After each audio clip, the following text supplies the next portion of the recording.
नमस्कार दोस्तों, कैसे हैं आप सभी लोग। उम्मीद है बहुत अच्छे होंगे और बहुत अच्छी आप तैयारी कर रहे होंगे। आपकी तैयारी को देखते हुए एक क्लास लेके आया हूँ मैं आपके लिए।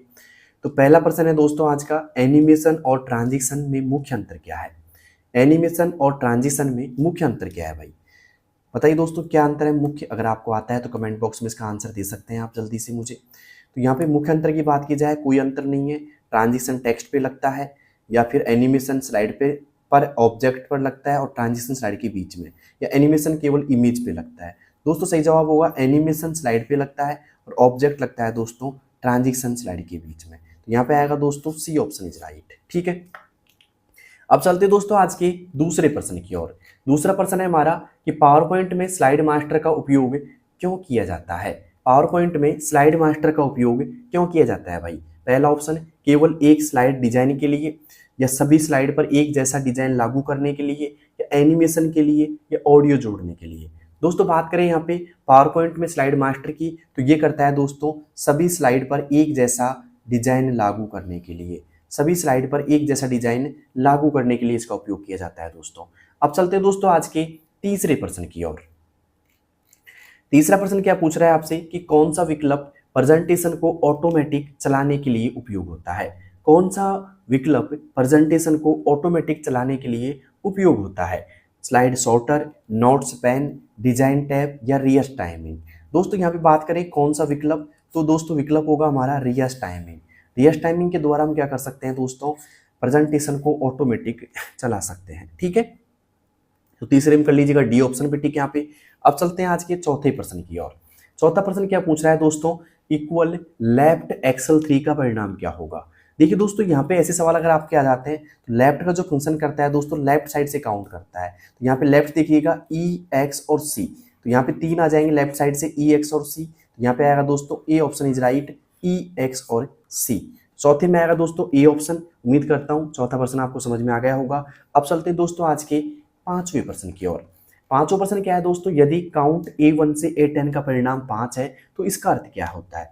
5 empty cells, 5 text values, total 5 cell हैं, या 5 न्यूमेरिक वैल्यूज है।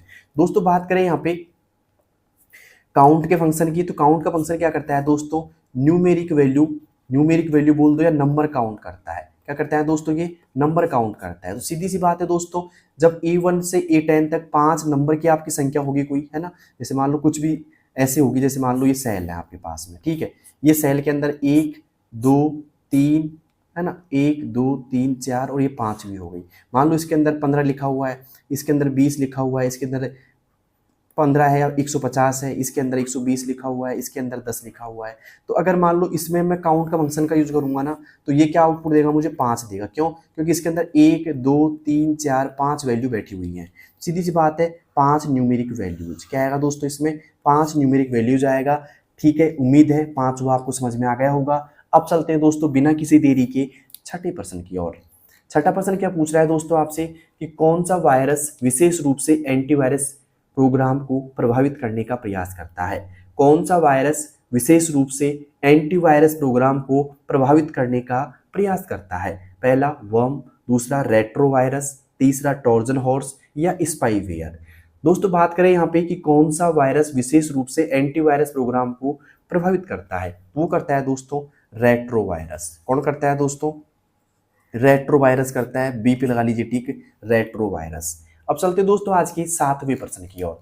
सातवां प्रश्न पूछ रहा है आपसे कि हैकर आपके कंप्यूटर में बिना अनुमति प्रवेश क्यों करते हैं। लाइक बढ़ाने के लिए, अपराध करने के लिए, हानिकारक प्रोग्राम फैलाने के लिए, या उपरोक्त सभी। दोस्तों बात करें हैकर आपके जो कंप्यूटर में बिना अनुमति प्रवेश करते हैं, तो वो लाइक भी बढ़ाते हैं आपके, अपराध भी करते हैं दोस्तों, और हानिकारक प्रोग्राम भी फैलाते हैं दोस्तों। तो यहाँ पे आएगा उपरोक्त सभी। ठीक है, डी ऑप्शन इज राइट। सातवें में क्या आएगा दोस्तों, डी ऑप्शन आएगा। उम्मीद करता हूँ सातवां प्रश्न आपका सही हो गया होगा। अब चलते हैं दोस्तों बिना किसी देरी के आठवें प्रश्न की ओर।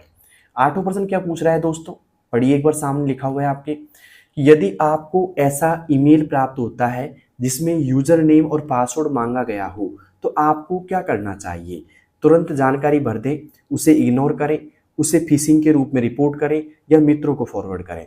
दोस्तों अगर ऐसा ईमेल आपको आ जाता है जो आपकी पर्सनल जानकारी चुराने का प्रयास कर रहा है, तो उसे क्या कर सकते हैं दोस्तों, आप फिशिंग के रूप में रिपोर्ट कर सकते हैं उसके बारे में। ठीक है, तो आप रिपोर्ट कीजिए किसके किसके लिए, फिशिंग के रूप में एक तरीके से। तो सी ऑप्शन इज राइट, उसे फिशिंग के रूप में क्या करेंगे दोस्तों, रिपोर्ट करेंगे। अब चलते हैं दोस्तों आज के 90वें प्रश्न की ओर। 90वां प्रश्न पूछ रहा है आपसे कि एक मजबूत पासवर्ड यानी कि स्ट्रॉन्ग पासवर्ड की सही विशेषता क्या है। एक मजबूत पासवर्ड यानी कि स्ट्रॉन्ग पासवर्ड की सही विशेषता क्या है। केवल छोटे अक्षर, केवल नाम पर आधारित, अक्षर संख्या और विशेष चिन्हों का संयोजन, या जन्म तिथि का उपयोग। बताइए दोस्तों क्या होगा इसका सही जवाब। एक मजबूत पासवर्ड की सही विशेषता क्या होगी। देखिए दोस्तों, मजबूत पासवर्ड की सही विशेषता होगी कि उसमें क्या होने चाहिए, अक्षर होने चाहिए छोटी और बड़ी ABCD में। ठीक है, साथ में उसमें संख्या भी होनी चाहिए, और प्लस क्या होना चाहिए दोस्तों, विशेष चिन्ह भी होनी चाहिए। क्या होनी चाहिए दोस्तों, विशेष चिन्ह की बात करें, जैसे मान लो @ हो गया, हैज हो गया, स्टार हो गया, है ना, ऐसे चिन्ह भी यहाँ पे होनी चाहिए। यहाँ पे आएगा दोस्तों अक्षर, संख्या, विशेष चिन्हों का संयोजन। यहाँ पे आएगा दोस्तों सी ऑप्शन, अक्षर संख्या और विशेष चिन्हों का संयोजन। ठीक है, 90 में आएगा दोस्तों सी ऑप्शन, अक्षर संख्या और विशेष चिन्हों का संयोजन। ओके, अब चलते हैं दोस्तों आज के 10वें प्रश्न की ओर। 10वां प्रश्न पूछ रहा है कि निम्न में से कौन वास्तव में प्राइवेसी रिस्क नहीं है। निम्न में से कौन वास्तव में प्राइवेसी रिस्क नहीं है। हैकर्स, वायरस, स्पैम या एंटीवायरस। देखिए दोस्तों, निम्नलिखित में से कौन से वास्तव में प्राइवेसी रिस्क नहीं है, तो वह दोस्तों एंटीवायरस नहीं है। कौन नहीं है दोस्तों, एंटीवायरस नहीं है। 10वीं में कर लीजिए दोस्तों डी ऑप्शन पे टिक। ओके, क्लास को अभी तक अगर आपने शेयर नहीं किया, ठीक है, तो शेयर कर दीजिएगा जिससे सभी को इस क्लास का प्रॉफिट मिल सके।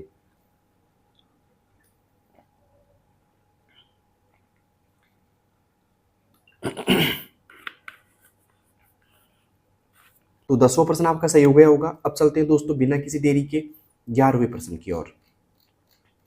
11वां प्रश्न है दोस्तों, निम्न में से कौन सा फॉर्मूला केवल उन सेल का योग करेगा जिनमें मान 50 से अधिक है।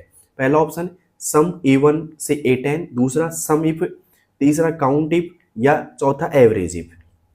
देखिए दोस्तों, 50 से अधिक का मान क्या पूछ रहा है, योग करने की बोल रहा है। क्या करने की बोल रहा है दोस्तों, योग करने के लिए। योग करने के लिए हम किसका यूज करते हैं दोस्तों, सम का करते हैं। बट यहाँ पे कंडीशन है, मान 50 से अधिक होना चाहिए, तो कंडीशन के साथ करते हैं दोस्तों सम इफ का उपयोग। किसका करते हैं दोस्तों, सम इफ का करते हैं। तो यहाँ पे आएगा सम इफ। ठीक है, तो इस फंक्शन के द्वारा हम यूज कर सकते हैं 50 से अधिक का मान मतलब देख सकते हैं। ठीक है, तो सम इफ आएगा दोस्तों यहाँ पे। काउंट इफ की बात की जाए तो काउंट इफ होगा दोस्तों शर्तों के आधार पर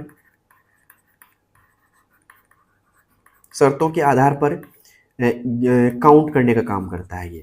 एवरेज इफ क्या करता है दोस्तों, शर्तों के आधार पर औसत निकालता है। शर्तों के आधार पर क्या करता है दोस्तों, ये औसत निकालने का काम करता है, औसत निकालने का। ठीक है, और ये क्या करता है, शर्तों के आधार पर जोड़ता है। कौन, सम इफ का। और सम का क्या करता है, सिर्फ वैल्यू को जोड़ता है दोस्तों, इसको शर्तों से कोई काम नहीं होता है। ठीक है, तो यहाँ पे आएगा दोस्तों sum if, B option is right. Okay, अब चलते हैं दोस्तों आज के 12वें प्रश्न की ओर। 12वां प्रश्न है कि इक्वल इफ A1 बड़ा है 50 से तो पास होगा, अन्यथा फेल हो जाएगा।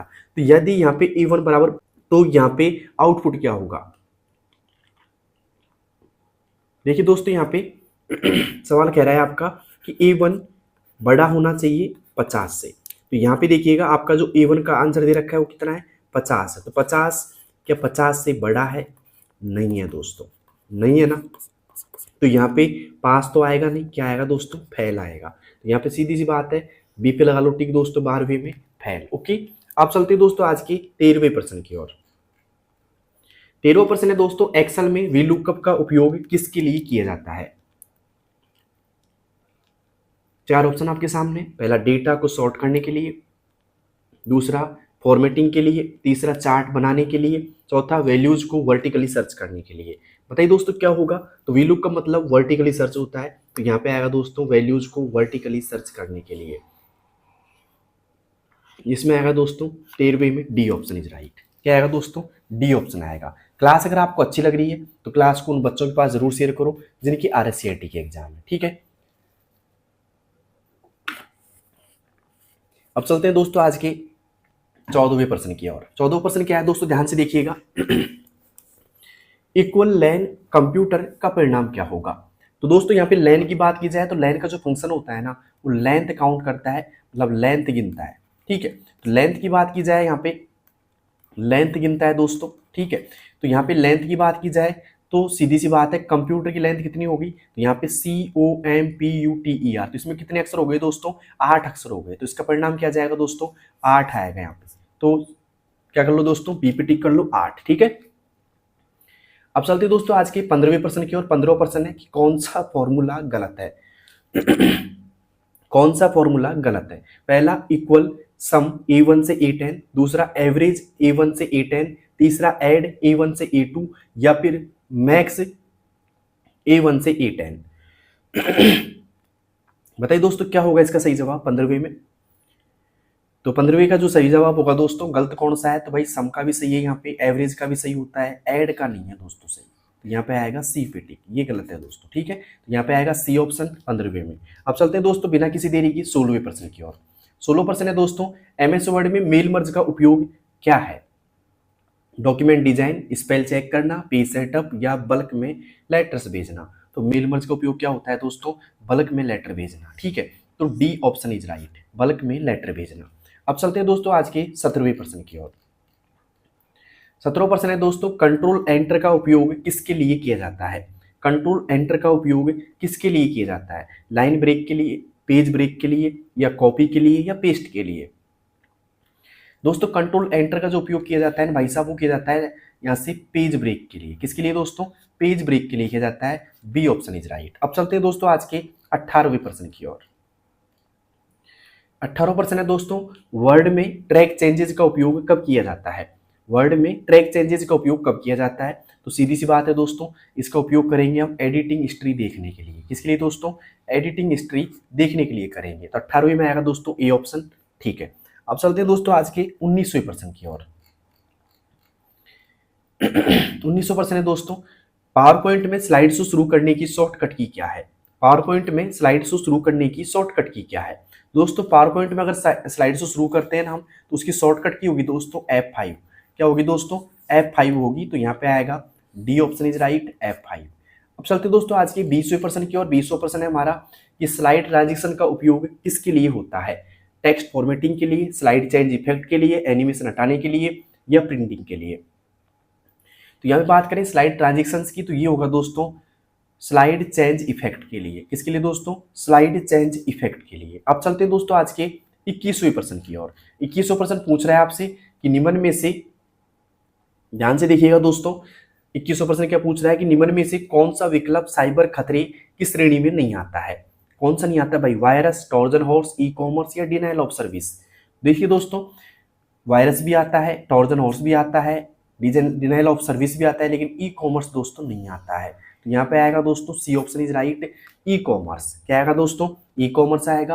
अब चलते हैं दोस्तों आज के 22वें प्रश्न की ओर। 22वां प्रश्न है हमारा कि HTTPS में प्रयुक्त एस का सही अर्थ क्या दर्शाता है। तो यहाँ पे HTTPS की बात की जाए तो एस मतलब होता है दोस्तों सिक्योर। क्या होता है दोस्तों, सिक्योर होता है, मतलब बी ऑप्शन इज राइट। ठीक है, अब चलते हैं दोस्तों आज के 23वें प्रश्न की ओर। 23वां प्रश्न है, ईमेल शिष्टाचार के अनुसार कौन सा व्यवहार उचित माना जाता है। तो ईमेल शिष्टाचार की बात करें तो यहाँ पे पहला ऑप्शन आ रहा है ऑल कैप्स का अत्यधिक उपयोग, हर मेल में रिप्लाई ऑल का उपयोग, या फिर बात करें अनावश्यक हाई प्रायोरिटी लगाना, या संक्षिप्त और प्रासंगिक विषय लिखना। ये हुआ दोस्तों संक्षिप्त और प्रासंगिक विषय लिखना। ठीक है, डी ऑप्शन इज राइट। अब चलते हैं दोस्तों आज के 24 की तरफ।